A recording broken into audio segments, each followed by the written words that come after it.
جی وعلیکم السلام ورحمۃ اللہ وبرکاتہ۔ محترم بھائی نے یہ پوسٹ بھیجی ہے، رات کو ہیٹر وغیرہ بند کر کے سوئیں۔ اس میں عبداللہ بن عمر رضی اللہ عنہ کی مروی ایک حدیث لکھی ہے ابن ماجہ کے حوالے سے۔ کہتے ہیں شیخ صاحب اس کی وضاحت کر دے۔ بھائی حدیث تو صحیح ہے، حدیث تو بالکل صحیح ہے۔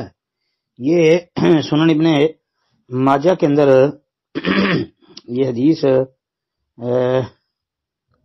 آپ کو ملے گی 3769 نمبر پر۔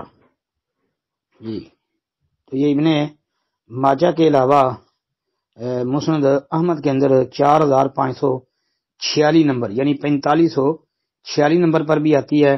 اس کے علاوہ بھی کئی مقامات پر مسند احمد میں آتی ہے، اور سنن نبی داود میں 5246 نمبر پر یہ موجود ہے۔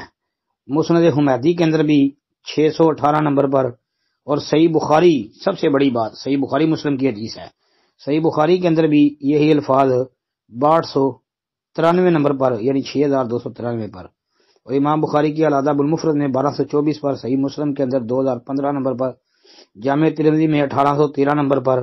اس کے علاوہ مسند ابی یعلا کے اندر بھی تقریباً 3 جگہوں پر آتی ہے، اور مسند ابی عوانہ، امام ابو نعیم کی اخبار اصبہان، امام بہقی کی شعب الایمان اور کتاب الادب وغیرہ کے اندر امام ترمذی رحمۃ اللہ علیہ حدیث درج کرنے کے بعد فرماتے ہیں ھذا حدیث حسن صحیح۔ تو حدیث صحیح ہے انشاءاللہ۔ السلام علیکم ورحمۃ اللہ وبرکاتہ۔